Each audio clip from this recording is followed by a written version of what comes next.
Love the Lord your God. Deuteronomy chapter 6, verses 1 through 9.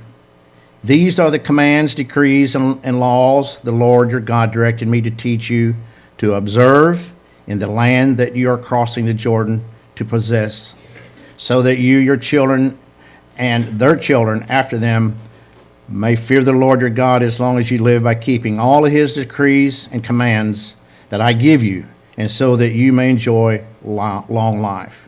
Hear, Israel, and be careful to obey, so that it may go well with you, and that you may increase greatly in a land flowing with milk and honey, just as the Lord, the God of your ancestors, promised you. Hear, O Israel, the Lord your God, the Lord is one. Love the Lord your God with all your heart, and with all your soul, and all your strength. These commandments that I give you today are to be on your hearts. Impress them on your children. Talk about them when you sit at home, and when you walk along the road, and when you lie down, and when you get up. Tie them as symbols on your hands, and bind them on your foreheads. Write them on your door frames of your houses and your gates. God's word. Brother Dave.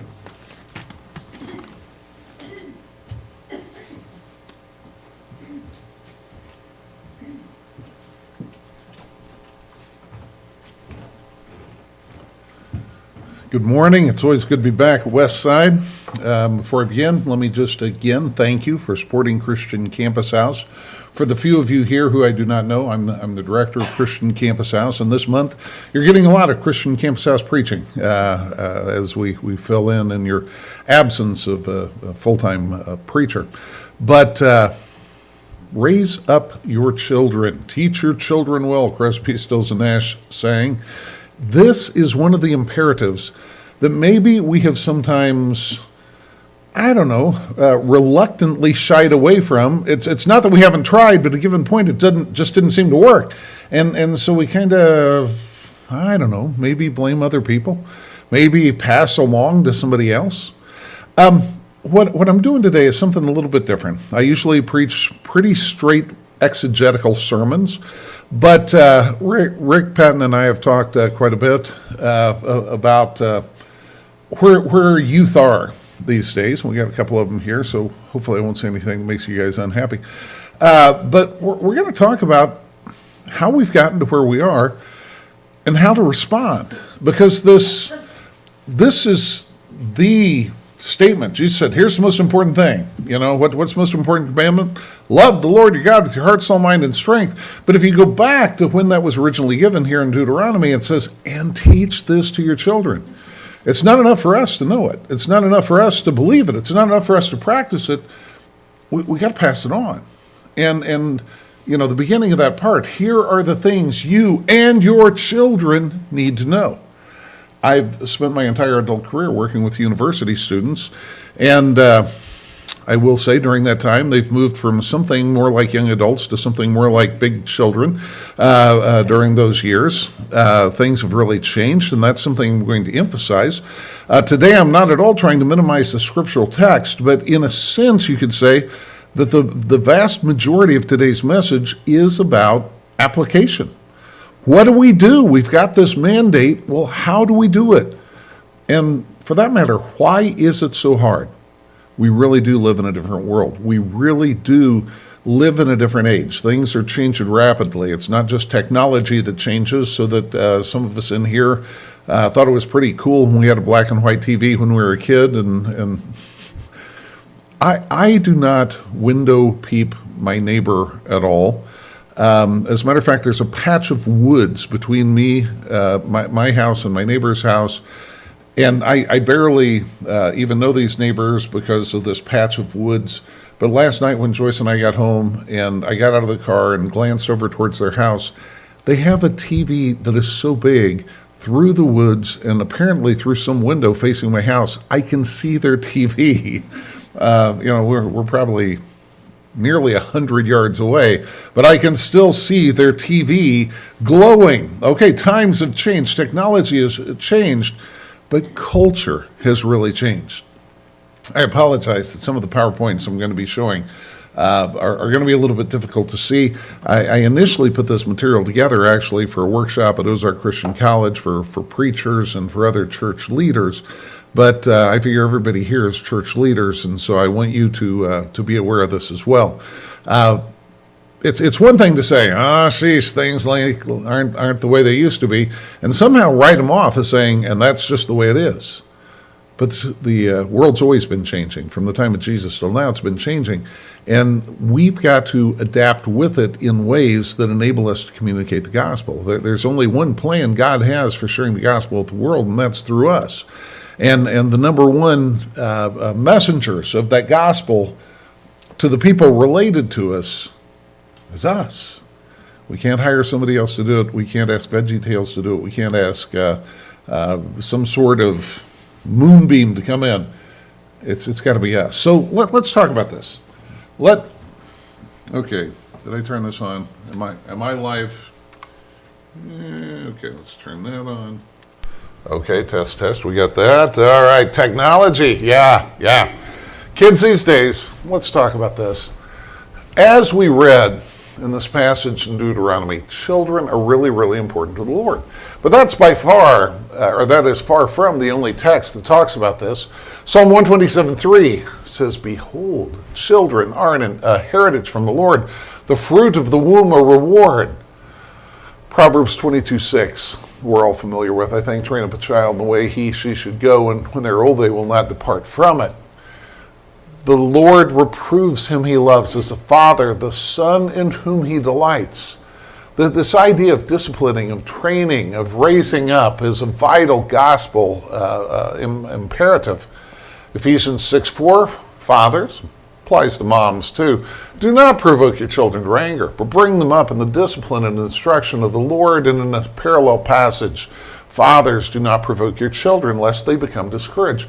This idea of passing on our faith, passing on our love for Jesus down to successive generations is just part of the plan. That's not something sideline. It's not something exceptional. It's just what we're called to do. But I got to tell you, it's hard.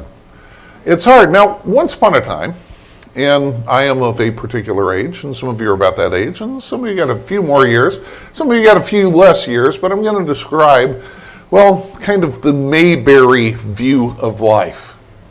Once upon a time, most families stayed together. Multiple children, multiple generations of the family spent time together. People knew the grandparents knew the grandkids spent days, weeks, months, summers sometimes with the grandparents. And the nuclear family, so to speak, was actually kind of widespread. People knew their cousins a lot more than they do now, so on and so forth. Kids, sorry about this, were supposed to be seen and not heard. But that was easy to do pretty much because you sent them outside. And it was safe. It was safe. It is fascinating to me now that this is actually a thing that kids who are playing in the park without any directly connected adults nearby, people can call the police about that, and the parents can get in trouble for the kids playing in the park without them being there. You know, my mom would say, "Be back by dusk," and, it'd be gone. In a relatively small town, we'd be gone all day. That's just a different way of doing things. Life for young people is about school, church, family, and playing. And I'm playing all day, bicycles, ball, whatever. And this is an interesting difference. Technology. Most families had TVs, but they only got 3 or 4 channels. Movies were very, very, very occasional luxuries. The idea of children watching Frozen 4 times per day, every day, very different now from what it was then. Kids read, watched TV some, played baseball and other fun games, made up their own entertainment. I built stuff. That's what I did. I built wooden things, and probably when my back was turned, they all get used for kindling. But we made things, and we were good with it. We did not feel necessarily deprived. This is really, really an important factor. Most information kids got came through adults. Our parents told us stuff, our grandparents told us stuff, our teachers told us stuff, our Sunday school teachers told us stuff. And not only did they give us information, but they helped us figure out why that information was valid and valuable and how to apply it. We had a lot of help. Learning was kind of a team process, a group process, family process. Okay, back in the day, kids' interactions with adults were local and well known to parents. My parents knew everybody I hung out with and everybody I talked to. And, frankly, the number of adults that I interacted with on a regular basis were in school, church, Boy Scouts. That's about it, honestly. I mean, I met a few people at the grocery store when I walked by myself to go buy milk for the family or whatever. But my parents knew all about that. There was nobody out on the street going, "Hey, kid, let me tell you that God's not real." There's nobody on the street saying, "Hey, kid, let me challenge everything your family thinks. Hey, kid, here are secret messages. Don't tell your parents." Now, actually, had that happened, I would have probably thought it was pretty cool because I was into spy movie or spy books and things like that. I would have thought I was one of the Hardy Boys. But even public school libraries tended to be relatively limited in the information they had available.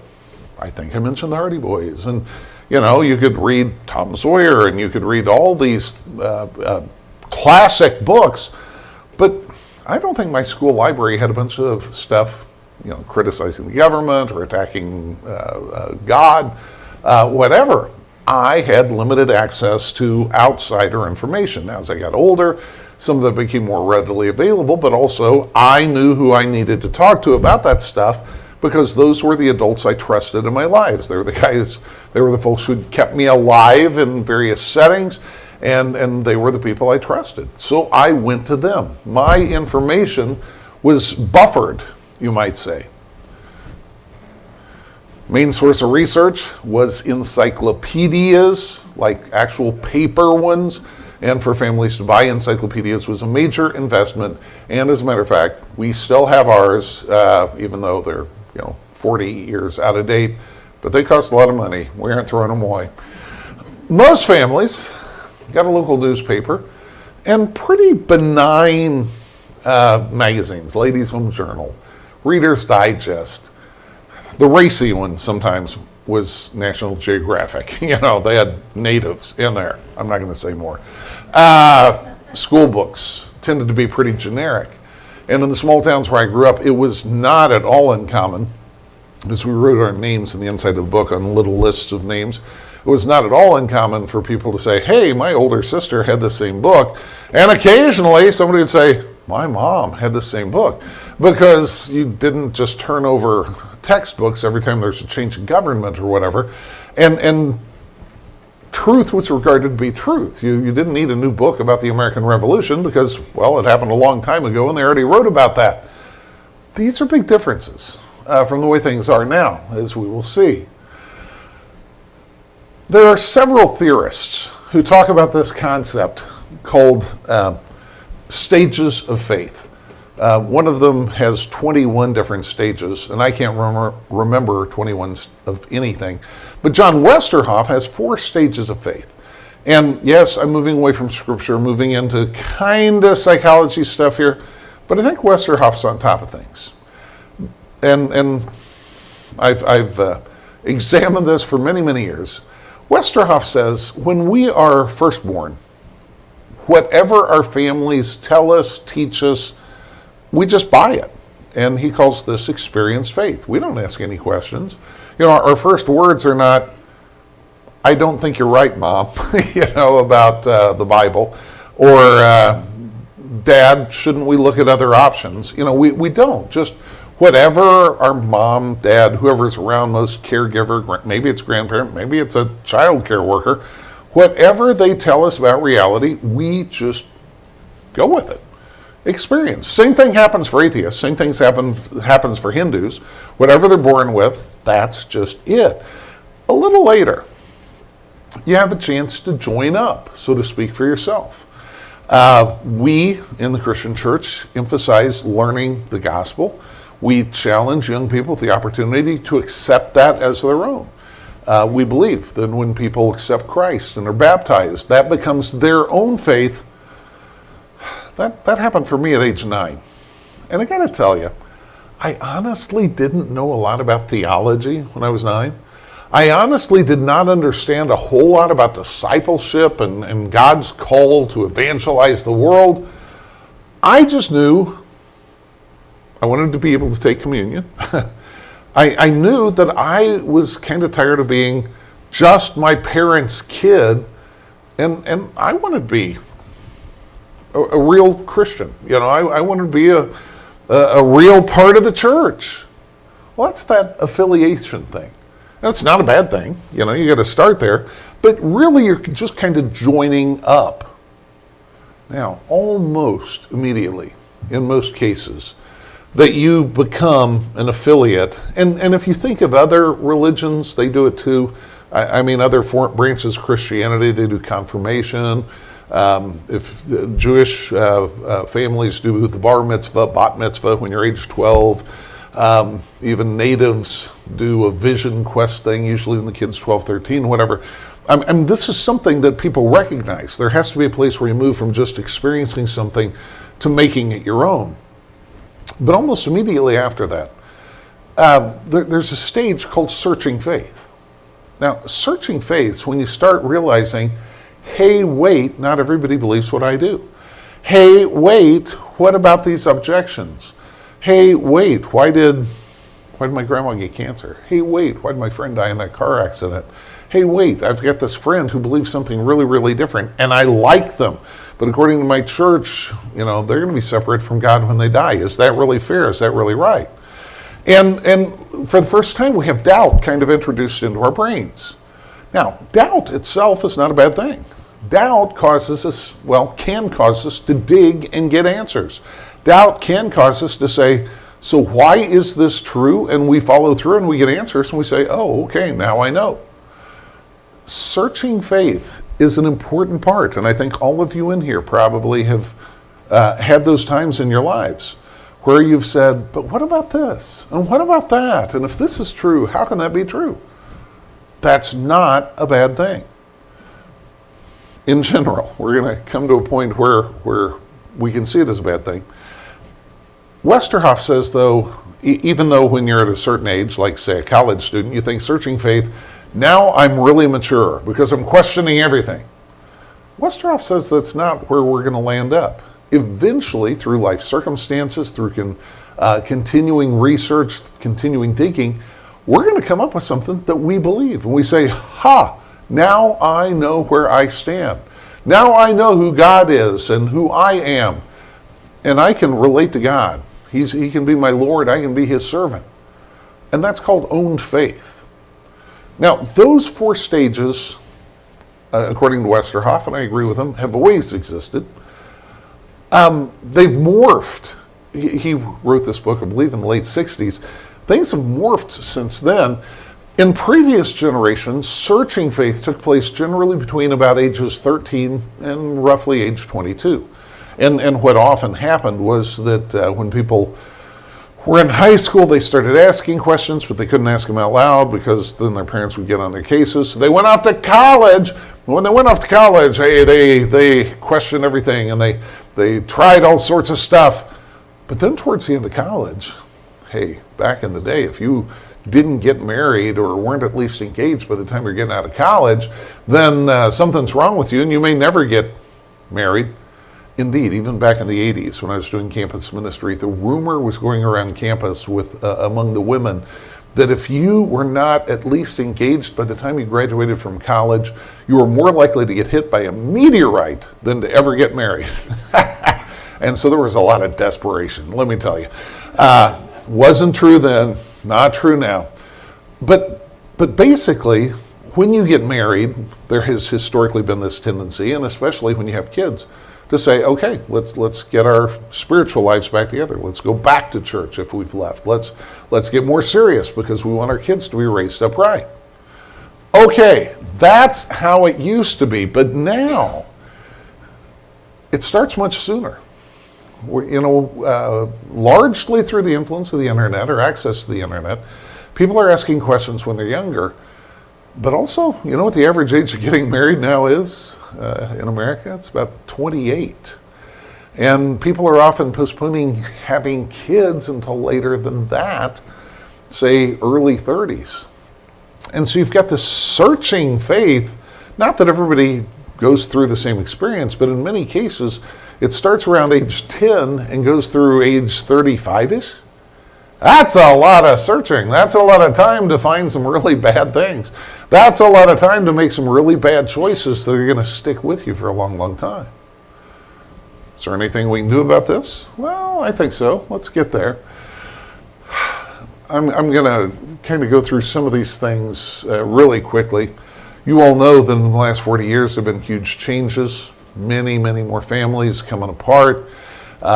Many more questions being raised in our general culture. This bullet point down here, growing religious pluralization with the emphasis on tolerance. Hardly a day goes by, if you drive around very much, that you won't see at least one bumper sticker saying tolerance or coexist or something, because the position we're supposed to take now is that, well, I believe in Jesus and Jesus is really good, but every other option is just as valid as mine. Now, intellectually, that's an impossibility if you're going to be honestly logical about things, and yet that's what we're supposed to believe, right? Social media, the internet has changed everything. We're now in Generation Z. There are different dates given as far as when Gen Z begins. My personal definition is anybody who doesn't remember 9/11/01 happening, you're Gen Z, okay? If you're younger than that. And some of you are going, what? There are people who don't remember that? Yeah, and they're in college now and below that. They've been raised in high esteem culture. Everybody's a winner. Everybody gets a trophy. Everybody's doing well. But here's a really, really important concept. The term gets thrown around a lot, digital natives. And some people take that to mean just, oh yeah, these are guys who've grown up on the internet. They've grown up on the internet, but they've grown up in the internet.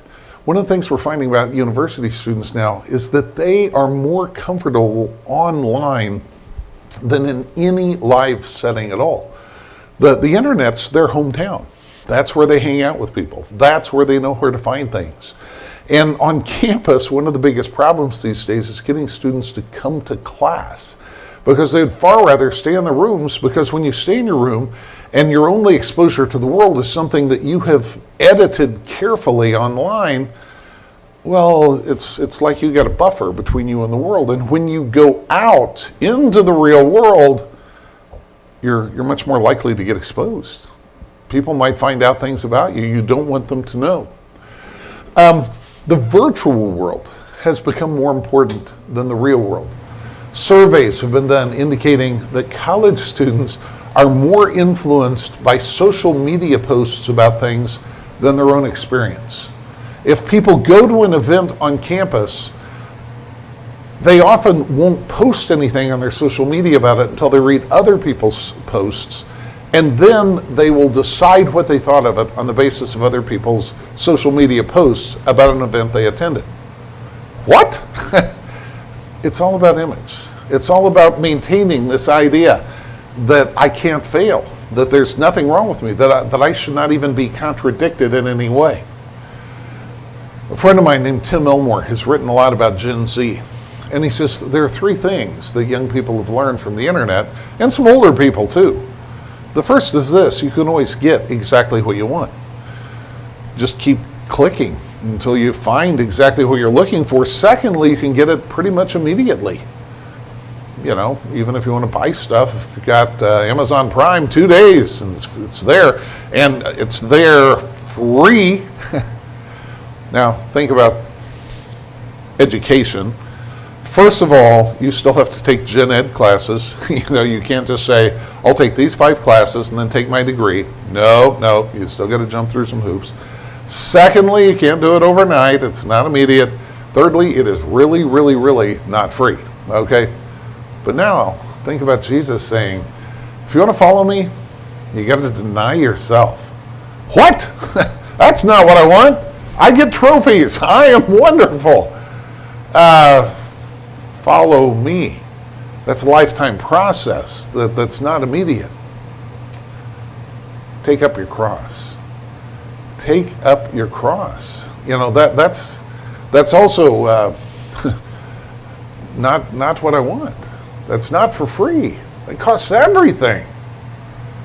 There are some social challenges these days towards preaching the gospel and getting people to accept it, because it is perhaps more foreign to our cultural experience now than it was when Peter and Paul were preaching this in places like Athens and Rome. What are young people thinking? Let me just share a few things. And I'm not trying to put anybody down. This is just what's been coming through the pipeline and what we're getting to. This is the first generation of young people who does not need adults for information at all. They don't need us. The first choice, even for older people these days, for getting information has become Google, has become going to the internet and looking it up. Before people will go to their pastor, before people will ask an expert, they go to the internet. And then, I also teach classes at the university. I talk about people praying to the great God Google. You know, I pray with the right keywords, and then whatever the great God Google gives me, the first three things, that must be the right answer. No, the first three things are whoever paid the most to get their answers, get their websites highlighted so that they show up, key phrased, whatever. But then once the great God Google has spoken, you don't need to listen to anybody else, because you are now an expert. I have a 3-year-old granddaughter who's wonderfully cute. I can tell you stories about her all day long. And she loves to sneak my wife's phone out of her purse, and we'll be sitting at a family dinner or something, and next thing I know, I'll hear dolphins, and then I'll hear cows, and then I'll hear birds, because she, at 3 years old, knows how to get on my wife's phone, apparently knows her password, and knows how to get to this program that makes animal noises, which she really enjoys. It's easy to look at her and go, man, she is so smart. Look at her, 3 years old, and she can find the right program and make it do these things. Well, she is pretty smart, sometimes even devious, but this is a different part of the thing. Again, back to my friend Tim Wilmore, he calls this artificial maturity. Because what we've got is an awful lot of young people today, and some older people, who know how to manipulate technology really, really well. They are technology experts, but they don't know what to do with any of the information. They don't know how it integrates. They don't know how to communicate with people. There are many people, younger and slightly older now, who know how to manipulate technology with finesse, but they don't know how to talk to their own kids. They don't know how to talk to their own grandparents. They don't know how to talk to anybody outside of that medium. That's artificial maturity. Well, I'm going long, and I've got to get to some other points here. But one of the things that this produces is a degrading of respect for authority. Because, hey, I don't need anybody else to get these answers. I don't need anybody else to tell me anything. And this shows up in the classroom all the time. Those of us who've taught for 30 years or more often are challenged by freshmen who just read something on Facebook that morning about the topic you've been studying for 30 years, and they want to straighten you out. Same thing happens in the church. Hey, I saw this post on Reddit. Hey, I saw this Instagram. Hey, and everybody is equally an expert. Doesn't work out very well. What about the whole phone deal? Well, let's just go to this. There's the sense of FOMO. I might miss out on something. I will confess, I get some bad reviews from students on websites like ratemyprofessor.com.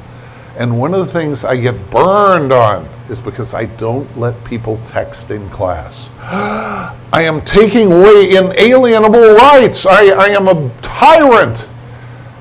because I say for an hour and 15 minutes, put the phone down. Can't do it. Can't possibly do it. I might miss out on something. So what about faith? Let's come back around to this. We have this mandate to raise them up in the nurture and admonition of the Lord.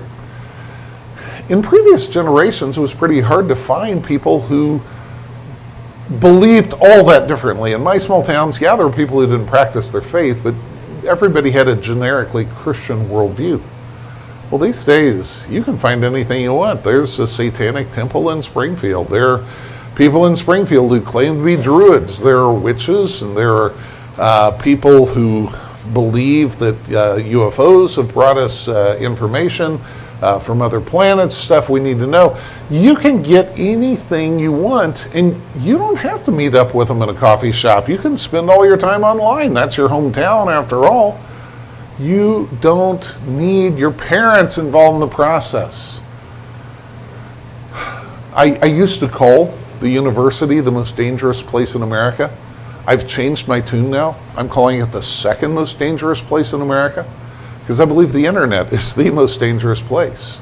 And one of the reasons that people are encountering, or that are starting their searching phase earlier and earlier, is because of exposure on social media to questions about God, to questions about faith, to challenges to the idea that when Jesus said, "I'm the way, the truth, and the life, nobody comes to the Father but through me." There are challenges that kids are getting via Twitter, about that on a regular basis. And the assumption is kind of made that anybody who believes this is some sort of Neanderthal. It's a ridiculous thing that somebody would believe that. We often are undercut, are undermined, because our kids don't necessarily ask us about it. Our grandkids don't necessarily come and say, "Is that right?" That's what their friends are saying. That's what their hometown is saying. It must be true. Here's a scary statistic.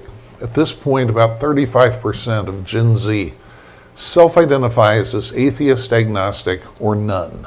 And by none, they don't necessarily mean they don't believe in anything supernatural. It just means, I don't want to be called a Christian. And I get this on campus all the time. I don't want to get called a Christian. They're bigots. I believe in Jesus. You can call me a Jesus follower, but don't call me a Christian. That's a bad phrase. 35%, that's a third. Can we do anything about that? Well, I got to skip over a whole bunch, but let's get to this this slide. Yes, what can we do? First of all, we can spend time. We can invest. And we can ask questions that aren't just kid questions like, are you having fun and do you have a best friend? But asking things like, so what are kids at school saying about church stuff? We can talk to them about what are the parts of the Bible that you really like? What are the parts that seem really weird to you? We can start raising the questions that they're going to be getting other places. I really believe that the home and the church should be the two safest places in the world to ask questions. And back to why there's so much disbelief, one of the biggest issues is, well, I've always had these questions, but nobody answered them. Sometimes nobody answered the questions because you didn't ask them out loud. But we need to invite questions. We need to invite the young people in our lives to ask us anything. And if we don't know an answer, don't make something up. That's really lame. But tell them you'll do some research. It's okay to admit that we don't know everything. It's okay to admit sometimes I got to do some research too. But I really, really believe that one of the most important things we can do, and one of the missing pieces of the gospel, and as we said in Sunday school, the word gospel means good news, is that we are invited by God to be a part of his ministry in this world. We're invited to do stuff, not just think stuff, not just sit through stuff, not just talk about stuff. We're invited to do stuff. He trusts us enough to have eternal impact in the world. And whether that's something as simple as, raking leaves for a widow, whether that's something significant as going and spending some time at a children's home and helping bless them, whether it's going on mission trips, whatever, showing people that they have a role to play in the kingdom of God. Again, as I said, the church needs to be the safest place to ask questions. We also need to talk about the big issues. We were talking about Genesis in Sunday school. We got to talk about origins.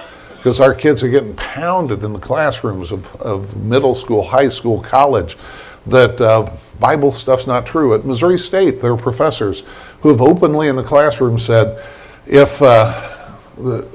during the fall semester, that if any of you by December still believe that what Genesis says about the origins of the world, I will have failed. I mean, it's open warfare on Christians and theistic worldviews out there. We got to acknowledge that, and we've got to provide the other side. Alternative sexuality, transgenderism, all that sort of stuff, we got to talk about it in the church. Yeah, it is difficult. It is hard. I did workshops at the Missouri Christian Convention on this, not this year, but the year before. And the person had asked, I think, 11 other people to do the workshop on homosexuality and stuff before they got to me. And everybody had said no. and the person called me because they said, Dave, I know you deal with this all the time. Please do this workshop. And at first I said, I'd rather not. And they said, thank you very much. We'll expect you to be there. I get invited to a lot of things in those ways. All right. Here's the good news. Here's the good news. According to Scripture, the gates of hell cannot prevail against the church. God is going to keep moving forward, but we have a role in that. God's word will not return to him void. God has always had a remnant. And here's something. I teach about history of religion in America and so on. One of the things, and I've been teaching about this the last couple of weeks, here's one of the things that excites me. Every major revival in the history of America has started at a time when there was a preponderance of nuns. In the early 1700s, out on the frontier especially, hardly anybody was practicing Christianity because there were very few ministers, and it was just the wild, wild west, even though the wild, wild west then was like Ohio. And the First Great Awakening took place. After the Revolutionary War, again, the frontier spreads westward. There was a lot of disbelief, a lot of deism in America, and the Second Great Awakening broke out. By the end of the 1800s, there were people predicting that religion would be dead in America by 1950, and that's when a lot of the liberalism took place that split denominations and caused colleges that were founded on the basis of the Scriptures to head towards atheism and so on. And the revival, the quote-unquote fundamentalist revival of the early 1900s broke out in the 1960s when I was a kid. And the hippies were taking over, and everybody thought that, well, Time magazine put on its cover, God is dead, in 1966. The Jesus people broke out. And one of the reasons I can point to this screen is because of things that took place through the Jesus people movement that have impacted the church. God's always had a plan. God still has a plan. We're part of that plan. But we can't say, well, things aren't like they used to be. If people would just straighten up. We're not going back to Mayberry. We're not going back to the way things were in the 60s. We're in the 21st century, for heaven's sake, getting close to 2020, which still sounds like the crazy future, but that's where we are. And we got kids who've been brought up in the 21st century. Gen Z, for heaven's sake. I don't know what we do next. Maybe go to AA, double B, like batteries. I don't know, AAA. But we can't give up. We can't just say things are bad and we hate it. We got to say the gospel is still the gospel. God is still the King. Jesus is still Lord. The Holy Spirit still wants to work in our lives. And he didn't put a end time on any of that. There's no expiration date. We're going to have to be creative. We're going to have to be innovative. But the gospel has got to move on. The gospel has got to keep spreading. We've got to find new language. We've got to find new technologies. But we got to stick with those old bases of loving people into the kingdom, loving them into spiritual growth, equipping them, training them, and sending them out, even if they live lives very different from ours and they pay for things with their cell phones and get around using GPS and don't understand maps. And even if their world's very different, the gospel's the same. We've got an invitation hymn, and I've gone long. I apologize for that. And I've left out quite a bit, actually. But the invitation is always to accept Jesus initially, or to get on board with where he wants you to be right now. I'm guessing some of you here have had good intentions, but at a given point have said, I don't know what else to do. Well, maybe I haven't helped. Maybe I haven't given you the exact next step you need, but there is a next step. And you need to reinvest. You need to dig deeper. You need to say, I can't give up on my kids. I can't give up on my grandkids. Somebody told me several years ago that there's, one thing worse than the idea of you personally going to hell, and that's the idea of your kids or grandkids going to hell. And I believe that. I believe that so much. So, are you willing? You're willing to be part of the team, willing to be part of the team that's going to do difficult things with challenging circumstances? I hope you are, because it's the only thing that really matters. Let's stand up. Let's sing.